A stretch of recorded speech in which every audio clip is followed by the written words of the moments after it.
Bon, merci pour votre attention. Mes remerciements pour Antoine Biloy et l'équipe de la Paris 8, euh, avec qui nous avons déjà une très belle partenariat. Euh, Être là, c'est extrêmement important pour parler d'une situation clinique. Euh, L'année prochaine, je dois faire 30 ans comme psychothérapeute, non, la formation basiquement systémique, ericksonienne aussi, d'hypnose, très influencée pour la phénoménologie et la sémiotique. Non. Et dans la vie d'un psychothérapeute, il y a des personnes qui nous marquent beaucoup, qui nous laissent de profondes marques. Non.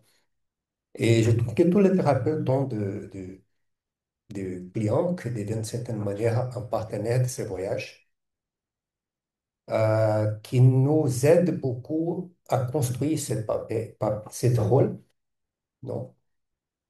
Soit comme thérapeute, mais aussi comme un être humain. Alors, je vais parler un petit peu aujourd'hui d'un cas clinique qui a été fondamental dans mes études, dans ma formation et aussi personnellement, je dirais.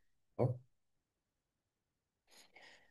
Euh, pour illustrer, quand on parle, quand une femme devient des hommes,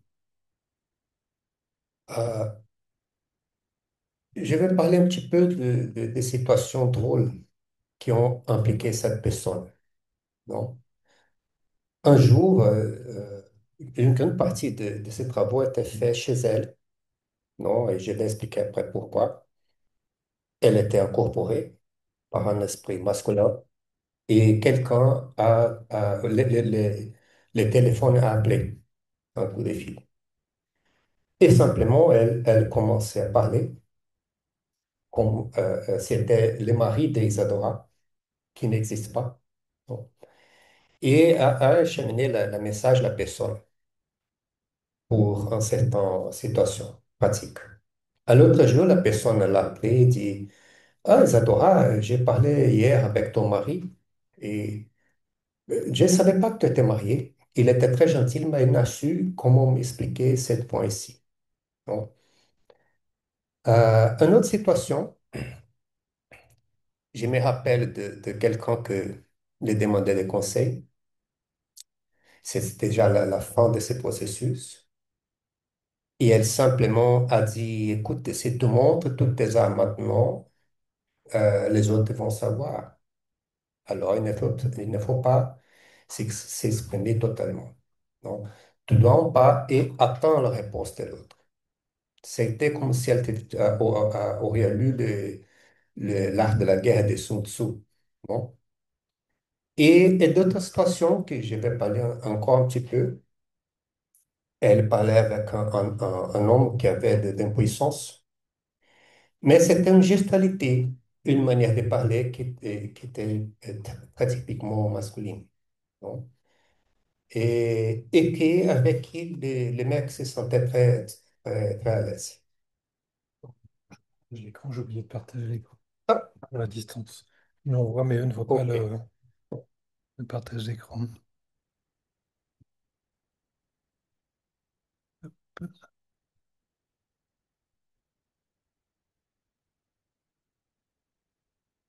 Hop. Bon, cette situation qui me semble très curieuse d'une femme incorporée qui parlait avec des hommes de l'intimité masculine, non, pourrait avoir beaucoup d'interprétations. On pourrait dire si c'est une forme de défense, un mécanisme de défense, selon la psychologie plus classique, non? Une manière d'être reconnu par les hommes pour medio de l'acquisition des pouvoirs entre les hommes, c'est pas. Mais pour commencer cette discussion, je renvoie un petit peu à quelques-uns de mes démons. Non, si nous prenons Edgar Morin, que je ne pose pas explicitement ici, mais je vais expliquer un peu. Donc, l'héritage de la pensée moderne est profondément remarqué par des clivages. Non? Par exemple, le sujet et l'objet, scientifiquement, l'idée de que les sujets doivent se faire taire pour que l'objet puisse apparaître et être posé dans une loi. Nature et culture, l'homme et l'animal, interne et externe, et science et philosophie, mais on pourrait bien y ajouter les autres, comme les arts, les sens communs, entre autres. Et une des clivages qui est très fort, c'est des masculins et des féminins. Non? Comme si le masculin était une chose restricte aux hommes et le féminin aux femmes. OK? C'est ainsi que j'étais très bien surpris par les discussions sémiotiques, notamment à partir de Charles Peirce et d'autres auteurs qui ont fait une étude plus approfondie des origines de Peirce. Non? Peirce est un héritier de la scolastique médiévale. Dans le Scotus, c'est du XIIe siècle. Non? Saint-Jean-de-Ponceau, c'est population, mais encore médiévale. Et Jacques Maritain, un peu plus nouveau aussi. Quelle est la question? Et ces auteurs ont donné une continuité que Peirce a développée dans ce temps de la notion triadique de signer. Qu'est-ce que ça veut dire? Que un signe, il y a une relation avec l'objet, nous pouvons penser ici la réalité, et une autre relation avec l'interprétant, qui est la conséquence logique du signe, qui permet l'interprétation, mais ce n'est pas l'interprétation. Qu'est-ce qui nous intéresse ici? Qu'une partie de la connaissance essaie de parler seulement de cette réalité.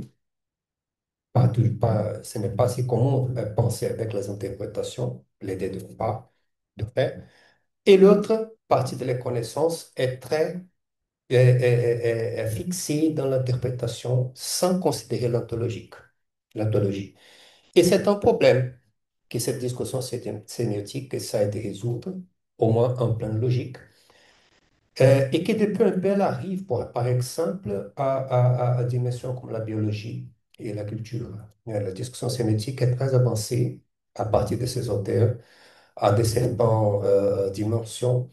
Mais à mon avis, en psychologie, ce ne sont pas beaucoup de personnes qui en parlent aujourd'hui. Non. L'idée de sémiosis, ça veut dire le signe se dédouble infinitement et la vie est un processus sémiotique et qui nous montre un monde de connexion. Peirce a une idée intéressante de synéchisme, qui est l'idée de continuité entre les choses, par exemple entre esprit et matière.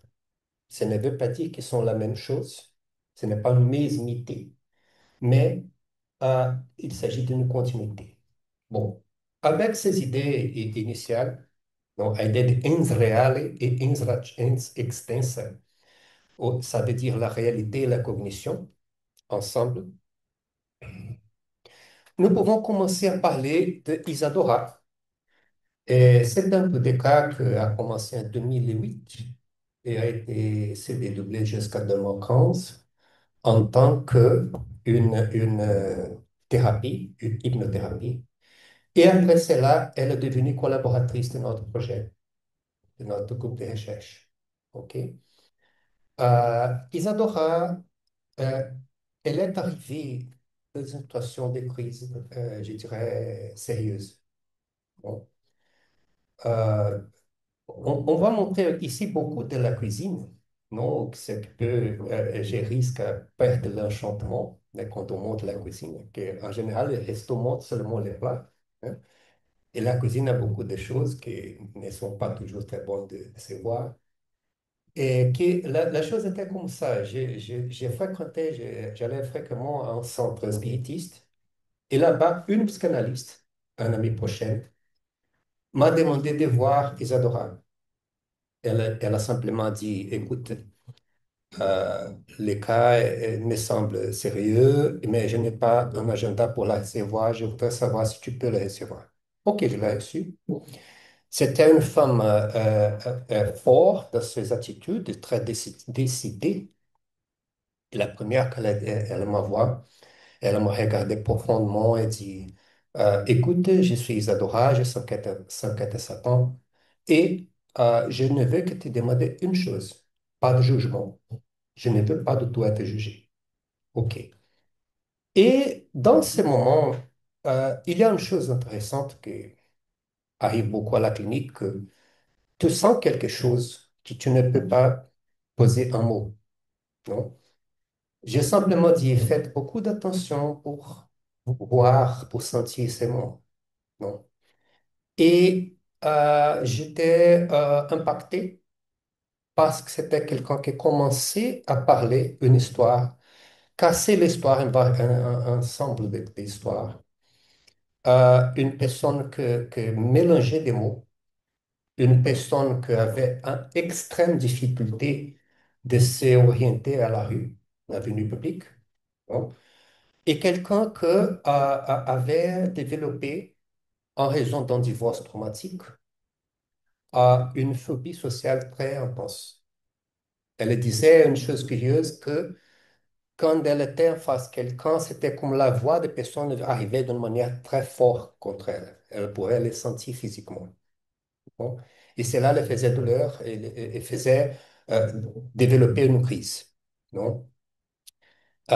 C'était depuis un peu, elle a commencé à montrer une histoire. Et les éléments que j'amène ici ne sont pas des éléments collectés linéairement. L'histoire, en certain moment, elle parle une chose, après, elle va au futur, après, elle vient ici, à l'époque, elle était un bébé, un enfant, etc. Mais c'était une vie très caractérisée par une maltraitance, non? Elle venait d'une famille riche, d'une ville brésilienne dont les personnes sont très conservatrices. Mais elle venait d'une situation d'adoption aussi compliquée. Pourquoi? Après, on a l'information que quand elle était très petite, elle était d'une famille pauvre et son père était alcooliste et frappait beaucoup la mère, non? Et un jour, elle a vu sa mère se jeter de l'alcool et toucher du feu. Donc, elle a présencié cela, 2 ans et demi peut-être. Et après cela, une voisine l'a pris de s'occuper d'elle. Elle simplement décrit qu'une femme est venue d'une très belle voiture avec un chauffeur. Et cette femme l'a donné quelques bonbons et simplement a dit, bon, mais tu veux connaître ma maison, c'est une chose belle. Et après cela, elle n'est jamais rentrée chez sa famille. Donc, c'était une adoption dans la légalité. Donc, il y avait des papiers, etc. Mais c'était l'approche qui simplement elle a eu initialement de cette famille. Et dans cette famille, c'était une famille riche qui a promu une éducation formale d'excellente qualité. Elle était une dame de gestes, de finesse, de connaissait de bonnes choses, des étiquettes, non? Et en même temps, cette femme était quelqu'un extrêmement dominatrice et violente. Donc, dans cette famille, pour elle, elle a été victime de viol, non? Et pour elle, avoir la possibilité de faire une université, c'était une grande bataille. Son père, qui était un homme important dans la ville, a intervenu favorablement à elle, mais avec beaucoup de restrictions. Parce qu'elle aimait des livres, elle voulait étudier, etc., etc. Non? Et toute cette discussion a amené un ensemble de contradictions qui a venu très fortement à partir de ces divorces. Non? La violence de la famille, non? La question du mariage ne l'impose incompétente. C'est une histoire complexe parce que simplement a dit que le premier mariage était arrangé. Sa famille était riche, alors il voudrait avoir un bon garçon avec qui se marier. Un bon garçon, ça veut dire aussi riche, comme ils étaient, mais qui était quelqu'un extrêmement irresponsable, et quelqu'un qui ne le respectait, quelqu'un qui a eu beaucoup de problèmes. Ils ont eu, je me rappelle, ces 2 ou 3 enfants, Et simplement, un jour, elle a dit, je m'en vais. Après, c'est là, tout le discours, ces stéréotypes de pute, parce que, comme on dit, une femme divorcée, non? On parle ici des années 70, plus ou moins les années 70, et qui, au Brésil, le divorce était une chose extrêmement compliquée pour les femmes, dans ce sens, hein. La femme divorcée, c'était une espèce de femme disponible, non, pour les hommes qui voulaient faire du sexe, non? Et pour cette famille, c'était une chose qui était, la femme doit supporter n'importe quoi pour maintenir le mariage. C'était la prédiction. Et comme elle avait divorcé de ce garçon choisi pour la famille, son destin pourrait être d'une pute, non? Et le deuxième divorce, c'était pas une chose si compliquée, mais qui, c'était l'unique des maris avec qui elle avait un bon lien après quelques années, mais qui, il voulait avoir des enfants et elle ne voulait plus parce qu'elle voulait avoir une famille pour inviter ses enfants, non? Et c'était là son projet jusqu'au troisième mariage, non? Mais qui, simplement, ce projet n'a pas marché. Et en même temps, la famille de son mari avoir toute une résistance de permettre qu'elle pourrait avoir d'accès à ses enfants. Ses enfants, des hommes, aujourd'hui mariés aussi, simplement, un a un certain contact avec elle et l'autre dit qu'elle était une mère horrible, qu'il ne voulait pas parler avec elle parce qu'elle abandonnait ses enfants. Et de ce côté, ce qu'elle parle, c'est qu'elle a essayé beaucoup d'avoir ce type de contact et en même temps, euh, euh, mais la famille ne permettait pas. De cette manière, c'est à partir de sa vision, hein, ces enfants ont été contaminés pour la narrative de la famille du mari. Et une autre pétition de la famille, c'était que depuis son enfance, elle avait des signes de paranormalité, de médiumnité, et que, bon, si tu n'as plus, tu seras une folle. Donc, peut-être l'hôpital psychiatrique soit ton trajectoire. Il parlait de cette manière, non? Mais dans ce moment, euh, j'étais dans une situation difficile en tant que thérapeute parce que je sentais très fortement que j'avais besoin d'une aide psychiatrique et elle se refusait. Simplement, elle a dit non, non. Cela va m'empêcher d'entrer en contact avec les maîtres des choses. Non, non, non, pas du tout. Je vais devenir folle si je fais ça.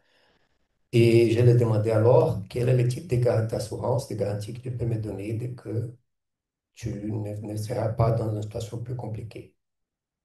Non, on va faire cette négociation. Et alors, je dirais que l'approche, c'est une approche de construction des liens. Non? C'est une chose curieuse parce qu'elle-même m'a demandé une aide thérapeutique. Mais dans ses manières de fonctionner et en raison d'une vie de beaucoup de violence, il y a d'autres éléments de violence que je ne vais pas ajouter ici parce que ce sont des histoires importantes aussi. Mais elle a développé un sentiment de self, une représentation de soi, dans laquelle le monde était très hostile et il faudrait se protéger toujours du monde. Et cela était accompagné par le divorce. Et ce divorce, ce troisième divorce, était difficile parce qu'il y a eu des agressions physiques qu'elle n'aimait pas raconter au début. Non? Je sais presque des ans après qu'on a eu des agressions physiques. J'imagine qu'elle avait peur de dénoncer. Non? Et aussi des traitions. Et la chose plus complexe, c'était que le mari simplement est sorti, mais il était l'unique source d'argent du couple et il n'a donné rien à elle. Comme elle était liée à une église évangélique à cette époque, après au centre spiritiste, où elle a connu ma collègue, mais aussi l'église évangélique, c'est un groupe ésotérique, elle a fait un réseau. Ces personnes l'ont aidé à avoir des basiques pour vivre, non? Alors, la discussion, basiquement, c'était, je dirais, si je pouvais synthétiser ces questions, c'était de faire un bon lien, non? Et durant tous un an quasiment. Elle disait que j'étais le... Céline, tu peux m'aider? Espantalho. Épan- C'est un petit poupée que les gens bottent à la fin pour faire fouillir les épouvantail. Épouvantail. Que j'étais un épouvantail et qu'elle venait à te science pour parler un épouvantail. Et en utilisant, était presque attentive, extrêmement attentive, à ne pas être agressif avec elle. J'ai utilisé beaucoup de techniques de redéfinition, de peu en peu. Non? Par exemple, elle racontait beaucoup de choses et je disais, Isadora, tu m'as dit ça, tu m'as dit ça, tu m'as dit ça. Et je sais que la souffrance est grande, mais tu es encore pied, tu es encore des pieds. Qu'est-ce que tu mentionnes des pieds? Elle disait, mais tu ne veux pas que je souffre beaucoup. Oui, bien sûr, je sais. Mais tu as cherché la thérapie pour savoir des choses en toi-même que tu ne connais pas. Tu même l'as dit. Alors, tu as parlé beaucoup de la souffrance. Je voudrais savoir quelles sont les choses qui te maintiennent tes pieds. Et c'était une chose délicate parce que à ce moment-là, elle si fréquemment faisait un mouvement de parler de la tragédie. Donc, c'était une idéation. Quelques temps après, je su que durant cette époque, quand elle se promenait à la rue, elle pensait se jeter en face d'une voiture, non? Ou face à un bus. Elle dit, le bus est plus grand et plus lourd, non? Alors, peut finaliser facilement le problème. Et dans cette manière, j'étais épouvanté, non? Et utilisais beaucoup de ces techniques de redéfinition de peu en peu de manière à l'aider à rentrer en contact avec une dimension de potentialité, donc qui était presque inaccessible pour elle. Et une autre chose, dans la mesure où cette discussion, qui dans certains moments, elle paraît être arrêtée, elle commençait à gagner de corps, j'ai commencé à faire des situations de test avec elle. Dans quel sens? Se promener à la rue ensemble, non? Pourquoi? Pourquoi fréquemment, elle avait peur d'aller à la rue, notamment quand il y avait des gens, et avait peur de la violence urbaine, qui en fait au Brésil, c'est grand. Mais Brasilia, ce n'est pas trop, non? Et un jour, on a eu une situation spécifique parce qu'elle était dans un moment sans argent, et simplement elle a dit que les maris ne voulaient plus payer la thérapie. À cette époque, était encore un cabinet privé parce qu'il n'allait pas parler à un thérapeute pour parler mal de lui. Donc, c'était le raisonnement. Et j'étais dans une situation encore difficile dans ce point parce que on sait l'importance du paiement, mais à mon avis, il y avait un paiement fait avec le sentiment et la dédication de sa part. Non? Alors, je dis encore, OK, si tu ne peux pas parler, je sais que tu as un bon lien, nous avons un bon lien, et qu'on va continuer de la thérapie. Et elle simplement a dit une chose comme, écoute, alors je vais te payer d'une certaine manière. Non? Alors elle a préparé un poisson, des petits morceaux de poisson. Et nous sommes allés à la rue pour manger ensemble. Non? Cela a symbolisé beaucoup parce qu'elle a dit que quand elle m'avait mangé des poissons, et en fait elle est très, très bonne à la cuisine, elle a dit, ah, finalement je commence à percevoir que tu es humain. OK. Finalement, je commence à percevoir que tu es humain. Alors, je commence à avoir confiance en toi. Non? Et de cette manière, de peu en peu, elle a condition de se réorganiser et elle a condition de se faire à présent d'une autre manière qui pas seulement par moyen de la souffrance. Non. Si nous pensons de cette manière, la psychothérapie est une forme de recherche que le sujet fait avec soi-même. Non? Et de peu en peu, elle commence à se connecter avec des expériences qui sont importantes dans un processus de reconfiguration thérapeutique. Non? Ainsi, nous avons eu la possibilité de promouvoir une certaine, comment dire, réconfiguration de que elle avait sorti d'un état de crise. Non, c'était une manière de fortaissement de l'ego, je dirais. Non? Alors, à partir de ce premier moment, on a eu un épisode important que sa mère a été morte. Non? Et jusqu'après, une des semaines après, elle a développé de arthritis, ici, et au genou aussi. Donc, c'était une chose très, très curieuse. Non? J'ai déjà perçu cela dans quelques personnes, de l'arthrite rhumatoïde après dans un moment de deuil. OK? Bon, ici, nous pouvons penser que toute une dimension déterminée de comme devrait être une femme, un masculin qui est oppresseur, qui fait cette obligation et qui promeut de la violence de différentes manières et qui la place dans une situation extrêmement destructive et autodestruction. OK? Mais qui ne l'empêche pas de venir chercher une aide, etc. Il y avait une chose curieuse parce que j'ai dit, écoute, tu parles avec un homme. Elle, eh oui, mais je ne fais confiance aux femmes aussi. Je ne fais pas confiance aux femmes aussi. Pourquoi? C'est pas, je ne fais pas. Bon, Bon, euh, ici, on est dans le deuxième point. L'arrivée des maîtres. C'est une des choses les plus curieuses parce que jusqu'à ce moment, je n'avais pas encore une sécurité, une assurance pour les proposer de la France. Non? Mais une fois qu'elle était plus organisée, et ce sont eu 2 ans de thérapie, nous avons commencé les processus de trans et qui ont été extrêmement intéressantes. Non? Pourquoi? Euh, Être faite comme un homme, la majorité des esprits elle a incorporés des hommes, notamment des Chinois, non? Elle montrait une connaissance militaire. Il n'y avait pas de gens de vie militaire chez sa famille. Qu'est-ce que c'est les armées, comment dire, la hiérarchie, les techniques de guerre, c'est une chose très curieuse. Selon l'explication de l'esprit, ils étaient dans les armées médiévales chinoises. Non? Euh, Elle avait une manière de parler extrêmement masculine.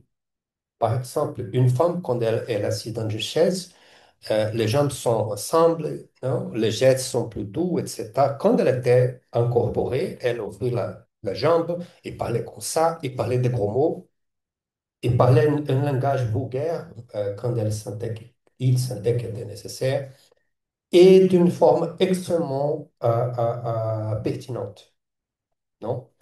Je me rappelle un jour que dans ce moment, je vais parler un peu plus de ces contextes, l'équipe était déjà avec moi. Ce moment, c'est déjà à l'université. Alors, cette équipe, elle avait un jour de thérapie et un autre jour avec l'équipe. Cette équipe était composée par d'autres chercheurs, mes doctorants et parfois des étudiants de recherche qui n'étaient pas encore psychologues. Non? Et un jour, quelqu'un lui demandait une chose d'un concours pour une spécialisation, etc. Et simplement incorporer. Il a dit, écoute, il faut demander à ces profs-là, ce n'était pas mon université, combien ça fait? Mais qu'est-ce que vous dites, maître? Non, tu es dans un bordel. Et ces gens-là, tout est une prostitution. La question, c'est de demander combien ça fait, très directement. Et après l'explication de garçon sur la situation, c'était une situation extrêmement permissive et d'une situation, je dirais, très corrompue aussi, de ceux qui pourraient agresser, de ceux qui ne pourraient pas. Non? Et des pouvoirs psychiques. Non? Il y avait beaucoup de situations très curieuses. Non? Je me rappelle d'un garçon qui un jour était en train de parler avec le maître. Et simplement, elle a commencé à le regarder et dit, écoute, il faut faire un zaman dans la vésicule, vésicule. Pourquoi non? J'ai vu quelque chose ici, il faut aller chez les médecins pour le voir. Non. Et en fait, il y avait des pierres à la vésicule. Non. Un autre était un garçon il faisait un doctorat en sandwich ici à l'Angleterre, à la côté. Et il l'a appelé au téléphone en disant, Isadora, s'il te plaît, je suis désespéré parce que ma chambre, le propriétaire de la chambre l'a demandé, je n'ai pas où rester ici. Et je ne rencontre rien. Simplement, elle a dit, prenez le portable et va dans cette route que tu as maintenant. Elle dit, pourquoi? Simplement, tu vas. Tu vas se promener par 200, 300 mètres. Ah, OK. Maintenant, regardez à la gauche. Tu vas voir une maison et une femme qui est en face en train de passer, comment dire, le balai. Cette femme a une chambre pour toi, tu peux y aller. Et c'était vrai. Donc, et d'une chose que j'ai écrit déjà dans un de mes textes, qui était, en fait, celle-ci, c'était une chose très étonnante, qu'un jour, à l'époque, donc, Dilma Rousseff était la présidente du Brésil, simplement, elle a commencé par, et il a commencé par parler à travers d'elle, en disant que, écoute, tu vas écrire, je sais que tu ne vas pas me croire à moi, mais un jour, tu vas voir qu'est-ce qui se passe. Dilma ne va pas finir son mandat de président. Et je lui dis, tu commences à penser, il est folle, non, il est fou. Et pourquoi? Euh, Où elle va sortir à cause des maladies? Et en fait, Dilma a eu une station de livrement de Hodgkin, bon, où elle serait destituée. Et j'ai pensé, mais maintenant, Dilma a une excellente popularité, le Brésil va bien, etc. Et vous allez avoir au Brésil un coup d'État, elle sera destituée, et après sera élu un mec, un homme très pervers, associé aux militaires. C'était la figure qui maintenant est condamnée par le tribunal brésilien, non? Bolsonaro. Et à cette époque, je trouve que 2010, 2011. Il a dit encore, et Lula sera à la prison dans cette période. Et j'ai pensé, écoute, Lula est vu comme une espèce de héros national par beaucoup de gens. Non, Dilma a une popularité énorme, tout le monde semble. Et toutes ces choses sont arrivées. Et à cette époque, il n'y avait aucun analyste politique, au moins de ceux que j'ai vu beaucoup de gens, soit de l'étranger, soit au Brésil, qui pouvaient en parler. Non. Et c'était une capacité alors de beaucoup de choses. Je me rappelle une situation que j'avais à faire aussi avec le pied, et simplement j'étais en train de poser les pieds d'une manière étrange, non? Et il a dit, donnez-moi ton pied. Il a pris mon pied fessé. Et simplement le pied a arrêté la douleur. Alors, c'est une chose intéressante parce qu'elle montrait un type d'attitude et de connaissance des choses que dans l'état commun, elle ne connaissait pas, malgré ses études dans le rosicrucianisme, quelque chose de catéchisme aussi, de l'ésotérisme. Non? Et de langue rituelle lointaine, un jour, je n'ai jamais fait le mouvement de vérifier ce qu'elle parlait. Non, ce n'était pas le cas. Mais un jour, je me rappelle dans de nos étudiants qui est allé en temple bouddhiste et décrit exactement le rituel qu'elle faisait là avec l'encens. Non, exactement la même chose. Bon, qu'est-ce qui il est arrivé dans ce sens? Elle a une espèce de réconciliation avec cette dimension masculine à travers de ses maîtres, non? Euh, qui, elle, permet une conduction et un changement, en fait, les liens avec le monde et les hommes à partir de ce type de choses. Pourquoi? Depuis le premier moment, elle commence à avoir une possibilité d'acceptation sociale plus grande et c'est percevoir de manière différente. Non? Le sentiment de dépression ont quasiment disparu, les symptômes, les crises, etc. Mais les douleurs ont demeuré. Non? Et dans ces moments, je dirais que la question principale, c'était l'utilisation ericksonienne. Pourquoi on créait une condition dans laquelle la personne pourrait exercer ce qu'elle savait faire. Mais il y avait certaines situations. Par exemple, un jour, je l'ai vu en donnant une orientation de personne, quasiment de manière à induire cette personne à casser son lien amoureux. Non, et je lui ai dit, pas d'auto. On n'accepte pas ce type de choses-là. Sinon, moi-même, je ne veux pas passer que tu veux former ici une secte dans laquelle tu dis qui peut se marier avec qui. Si tu veux amener les personnes à penser cette chose, mais tu n'as condition de donner ce type d'ordre ici. C'est notre contrat et pour moi, je ne veux pas négocier cela. Non? Par exemple, en autre situation, lorsque les maîtres ont commencé à apparaître, il avait un esprit extrêmement dépressif et quelqu'un qui simplement a commencé dans notre corporation à répéter toutes les récits négatifs. Et je lui dis, qu'est-ce que tu fais là?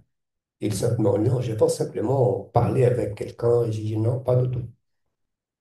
Pas du tout, parce que cet espace est désadorable et de cette manière, on ne va pas l'aider. Non? De cette manière, on a créé un cadre dans lequel cette capacité pourrait être intégrative pour elle et en même temps, elle pourrait exercer ce rôle avec les personnes. La troisième partie, la collaboratrice. Donc, je dirais que la deuxième étape a été une étape de 2011 à 2015. À cette époque, je suis venu en France en faisant mon postdoctorat. Et lorsque j'ai rentré en 16, il n'y avait pas un lien de psychothérapeute, mais elle a devenu une collaboratrice de notre groupe. De quelle manière? Elle recevait beaucoup de gens, parfois liés à notre groupe ou non. Non. Elle aidait parfois des étudiants avec ses projets. Non. Elle a une très grande habilité avec le tarot, par exemple, ou le I Ching, et donner des orientations importantes. J'ai vu des situations d'un rôle thérapeutique qu'elle a eu dans la vie de certaines personnes qui étaient extrêmement pertinentes, extrêmement intéressantes. Non? Et dans ces moments, c'était une chose plus horizontale. Non? Il y a beaucoup de gens qui reçoivent que je ne sais pas de qui il s'agit, mais qui, d'une certaine manière, elle a, je dirais, réussi à maintenir un rôle en face des personnes et exercer ce rôle de manière plus constructive. Ici, il y a une redéfinition importante parce que, comme on l'a vu dans la première étape, le devoir d'être une bonne mère était une chose qui la faisait souffrir beaucoup, non? Parce qu'elle sentait qu'elle avait échoué en face de toute cette situation. Et en utilisant à nouveau cette perspective de redéfinition, et je répète, on va avoir beaucoup d'attention avec cela, j'ai simplement le dit, eh, peut-être tu n'as pas eu condition de faire ce type d'exercice de maternité, comme tu as voulu toujours dans ta vie. Mais à partir de tout ce que tu as vécu avec le maître, avec moi, avec notre groupe, il faut penser au chemin que la vie te laisse ouverte. Non?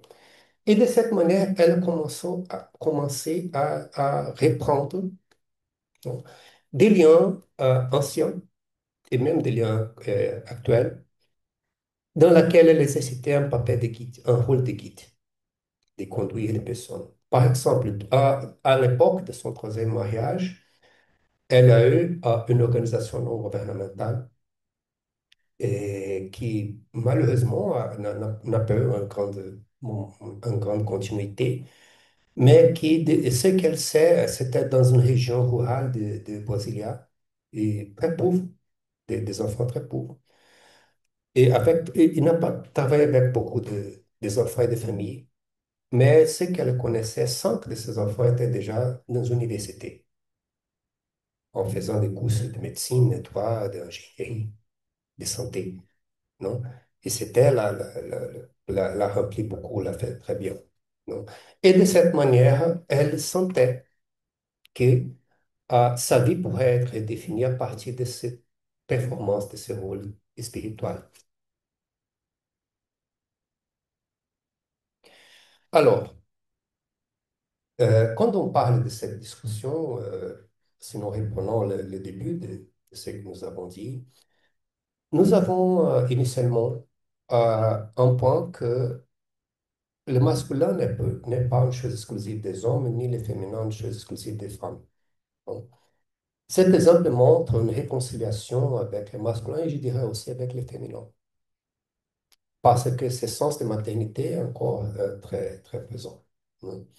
Parfois, elle me demande des étudiants où ils sont, veut parler avec eux, on veut les recevoir. Si on va les visiter, elle veut préparer une bonne table, si possible faire quelque chose. Euh, Ainsi, une dimension de soins, de réception, d'accueil qui est toujours très important pour elle. Devenir quelqu'un dans une nouvelle place, ça veut dire une nouvelle manière d'intégration de l'ego et de soi, de self. Non? Ce qui pourrait être vu dans certaines religions, par exemple, comme une espèce de renaissance, quand des personnes peuvent recevoir un nouveau nom. Et l'idée téléologique, en sens de vue, dans la mesure où elle peut se percevoir comme quelqu'un qui peut représenter le monde spirituel, avec tous les risques que cette discussion peut devenir. Et surtout, dans la mesure où elle peut socialiser cette nouvelle rôle, notamment à travers des relations avec les autres. Ce n'est pas du tout une personne facile de se relationner. Je me rappelle que la première fois qu'elle a commencé à montrer euh, les maîtres se présenter, simplement, il a dit beaucoup de choses de ma vie. Et j'ai dit, écoute, télépathie n'est pas, mais accepter ici parce que tu vas commencer à m'exposer. Et c'est difficile pour se maintenir comme thérapeute dans cette situation. Il commençait à s'y rigoler. Et après, parfois, elle peut faire ces choses. Et c'est une personne parfois dure dans ses liens, des relations, en raison de toute l'histoire que nous avons présentée. Mais en même temps, quelqu'un qui a une vérité très forte des biens pour les autres. Non? C'est une personne qui a cette contradiction. Et de cette manière, il y a beaucoup de situations que je pourrais montrer ici, parler ici, de comment elle a socialisé cette changement de manière au bénéfice des autres. La trans comme un enfant, un véhicule de multiples symbioses, non? Entre les choses, l'objet, ça veut dire la dimension des réalités que nous ne connaissons pas et celles que nous les connaissons, mais que nous pouvons revisiter. Et le sommeil qui éveille. L'idée de qu'une fois que nous avons certaines consciences des choses, nous avons une responsabilité pour elles. Ici, quelques-unes de nos discussions, par exemple, John Dee, où j'ai pris quelques-uns de ces points, même qui ne parle pas d'outrance, Semiotic Animals. Mon livre aussi, Hypnose in the Realm of Design, sur Alice Peirce, et un autre nom que j'aime bien, le travail, qui est Farouk Safe. Bon, je pourrais parler beaucoup plus, même de l'ethnopsychologie. Et enfin, je vous remercie et maintenant, nous pouvons passer aux questions.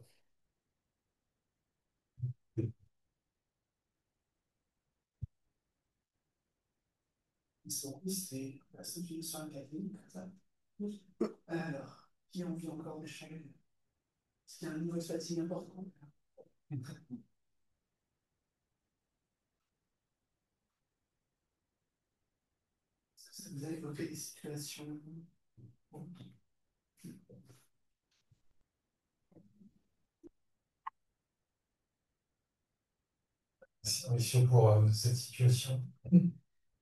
Euh, quel, quel lien tu fais ou tu ne fais pas entre les traumas que tu as indiqués concernant cette personne et puis, on va dire, ses talents liés à l'incorporation?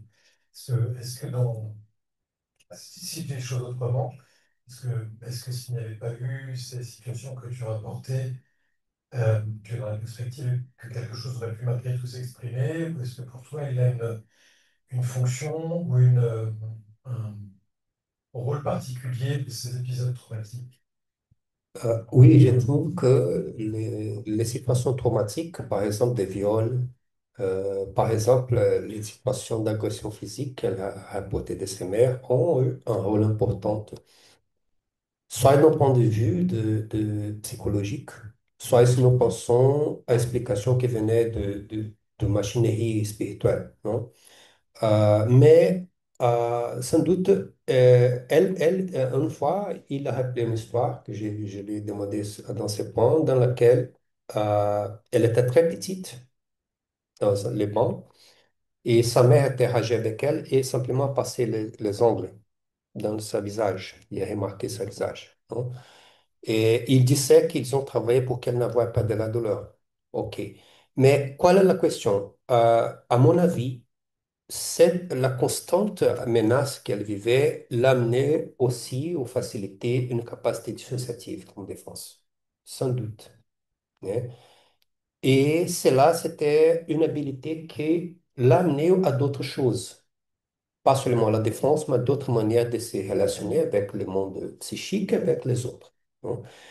Et il y a une chose intéressante que lors le début de la manifestation euh, spirituelle, on a eu des séances dans laquelle elle disait que c'était le moment de travailler ces nucléus, ces systèmes subjectifs liés aux violences. Et que c'était une séance qui rappelait beaucoup la discrétion des perségués. 3 heures de transe, quasiment. Elle a vomi beaucoup, et disait qu'une substance grise et lourde sortait de son corps. Et après cette séance, quelqu'un de sa réseau de l'église l'a levé chez elle. Elle a dormi euh, presque 30 heures, un sommeil très fort. Et j'étais un petit peu préoccupé, mais il y avait des gens qui l'a donné une attention, non? Alors, il y avait une dimension très forte euh, de Thomas. Et si nous pensons, par exemple, qu'elle a développé une construction de self, dans laquelle le monde était une grande menace. Alors, il faudrait créer un autre monde ou accéder à un autre monde comme une manière de survivre, non? Et durant beaucoup de processus thérapeutiques, notamment dans le changement de la première étape pour la deuxième, la définition est entre survivre pour savoir vivre. La transe pourrait être une chose de plaisir aussi, une chose qui pourrait les nourrir beaucoup dans beaucoup de sens, et une manière de l'aider à se poser comme une attitude en face des autres, en face des mondes. Non? En somme, oui, bien sûr, il y avait, et à partir d'une perspective d'utilisation pragmatique ericksonienne, nous avons eu ce type de directionnement.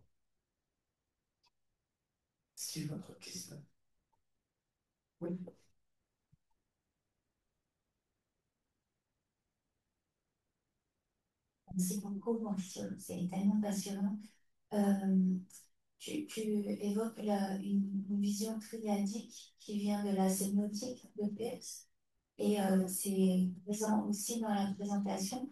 Mais j'ai parfois encore du mal à faire le lien entre cette théorisation et la clinique.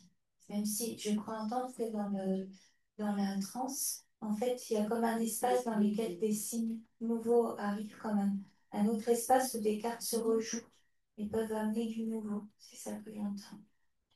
Oui, en fait, c'est une question complexe parce que peut-être si nous pensons dans un niveau philosophique, les problèmes les plus grands des sciences psychiques sont la dimension ontologique, non? Dans quel sens? Quand on parle d'un psychique, de quoi nous parlons? Si nous avons, selon Elisabeth Roudinesco, autour de 500 formes de psychothérapie et toutes marchent d'une manière ou d'autre, non? Qui a les raisons, non? Et notamment si nous pensons dans une perspective moderne. Mais pourquoi il y a un espace vide de qu'est-ce que c'est la psyche, cette réalité, ce qui n'arrive pas avec la matière, par exemple.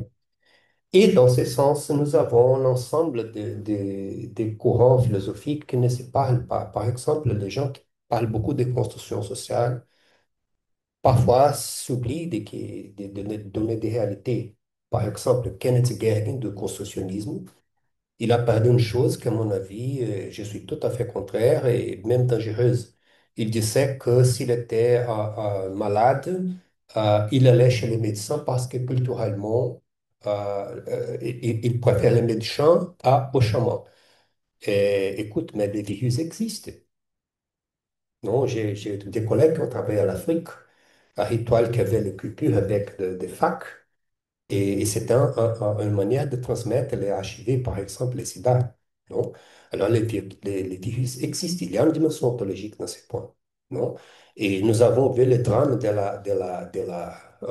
du Covid, par exemple, des médecins qui disaient que les vaccins étaient un placebo parce qu'il n'y avait rien, etc. Et beaucoup de gens mourent dans ce sens. Mais de l'autre côté, nous avons eu l'importance de kiwi notamment dans un sujet comme des genres, nous avons des possibilités de construction qui vont au-delà de cette dimension fermée des mâles, des femelles. Bon. Alors, cette question, c'est un point. Comment je pense? L'explication que Philippe a donnée, c'est une explication très belle hier, quand il a dit, et je lui ai demandé, non?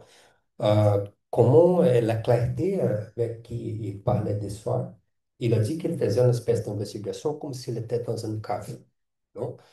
Et à chaque moment qu'il rencontrait quelque chose, il simplement regardait cette chose comme un enfant de 3 ans. À mon avis, c'est la méthode phénoménologique, non?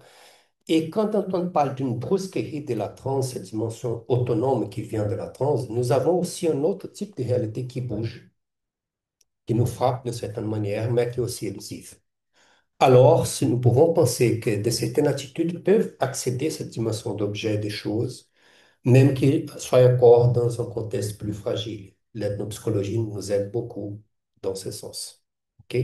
Alors, en somme, c'est un point qui mérite. Je me dédique beaucoup à ces points maintenant, mais je n'ai pas l'illusion de que moi, je vais les résoudre. Je, je fais de certaines propositions qui puissent aider d'autres cliniciens et d'autres chercheurs. Moi, j'aurais une question. Je voudrais revenir sur une chose que tu as dit sur la fin par rapport à ta position clinique.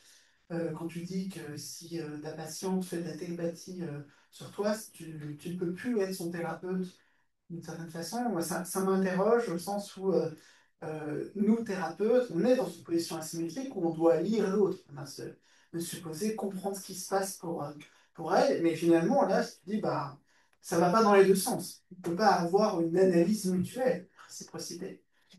Euh, Plus ou moins, non? Et il y a de certaines choses de contrat thérapeutique elles sont très importantes. Par exemple, j'ai reçu récemment quelqu'un qui a souffert une violence dans son contexte de travail, une personne de la santé. Et le patient simplement a brisé toutes les règles. C'est une agression, non? Et dans le cas spécifique que j'ai posé même une question, c'était une des rares fois, je dirais, je la connais, dans cette époque de 7 ans de travail. C'était une thérapie longue. C'était un patient limitrophe, non? C'était important parce que si elle commence à abuser d'un pouvoir, elle va créer un problème aux autres sous ma responsabilité et aussi pour elle. Ça ne sera pas bon pour son intégration. Parce que tous les médiums, ils ont des doutes des choses qu'ils font. Et quand elle était dans une situation non de trans, elle me disait, ne me laisse pas faire des folies. Non? Parce que les médiums, ils ont ce peur. Et pour cette raison, il y a beaucoup de descriptions de que quand quelqu'un est en transe, de transitoire, il faut qu'il y ait quelqu'un de confiance dans la terre. Non? Le livre de Catherine Clément montre beaucoup ça, de l'appel de la transe. Non? Et de cette manière, je faisais ce type de papel de la terre et j'étais très dur dans ce point de certaines règles qui sont importantes pour les questions thérapeutiques. Dans ces contextes, c'était nécessaire de cadrement, non? Pour qui elle pouvait avoir même un bon lien avec les autres. Pourquoi? Euh, je n'ai pas étudié beaucoup, mais toujours quand on a un processus de développement spirituel, il y a de certains risques, non? Il y a des gens qui sont un pouvoir très grand et commencent à faire des choses qui sont dangereuses à soi et aux autres, non? Et dans ce point, j'étais très attentif dans le sens que elle n'était pas la personne qui pourrait dire, tu dois se divorcer de ceci pour marier l'autre-là. Non, pas du tout. Ce n'était pas très clair de cette manière, mais c'était une idée qui n'était pas loin de ça. J'ai dit non, pas du tout, pas du tout. Non. Alors, dans ce sens, je me permis d'imposer un point, peut-être l'unique ou un des très peu que j'ai fait durant. Merci. Il y a encore quelque chose? J'ai une question quand même. Quelque chose. Oui, merci, c'est passionnant. C'est vrai que ça me renvoie beaucoup au mongol aussi, hein, qui incorpore. Mais alors, j'ai peut-être mal compris quelque chose, c'est les trans dont tu parles. Est-ce que c'était uniquement avec toi en cabinet, on va dire en hypnose, ou est-ce qu'elle faisait partie aussi des églises Ouganda ou évangéliques? Tu en as parlé aussi. Dans quel cadre elle faisait ces trans? Elle était quelqu'un qui a brisé beaucoup de contextes, transitionné par beaucoup de contextes. Quand je l'ai connue, elle était en train de connaître le catéchisme et l'Église évangélique aussi. Donc, elle étudiait le psaumes parce que quelques années avant, elle avait étudié aussi la Kabbalah. Il disait que la Kabbalah juive, c'était une manière, le psaume de, de Salomon, non? David. Il était une manière de rentrer dans l'état de conscience. Mais ce qui, elle a eu d'initiation à la transe, c'était la rosicrucianisme. Rosicruce, non? Elle a étudié beaucoup de cela. Mais dans les autres, elle ne la fait pas. Au moins, mais C'était, il y avait, toi, tes outils à toi, c'était l'hypnose. oui, oui. J'ai commencé. Au début, c'était très important parce que elle parlait d'une situation comme si elle avait une espèce d'une pâte grise qui était dangereuse pour elle lorsqu'elle a commencé à rentrer en transe. Et elle avait peur de transavoir parce qu'on a eu un de ses premiers moments, je dirais qu'une scène très psychotique dans laquelle elle est rentrée dans la transe et suivie d'une espèce euh, d'une place avec beaucoup de l'eau et de terre et des morceaux humains. Et elle était là-bas. Et pour moi, cette division est un signal qui me dit, oh, bah, ce type d'image, c'est une image de déstructuration. Et simplement, je l'ai conduit à sortir de cette scène pour s'intégrer et c'est commencer une autre chose. Non? Et après, ces développements, elle avait déjà une très grande habilité. Mais je trouve que le trauma l'avait fait peur de ce qu'elle pourrait rencontrer dans la transe. Aujourd'hui, si je ne suis pas là ou non, elle fait ce transe normalement, notamment quand elle reçoit les autres. Merci.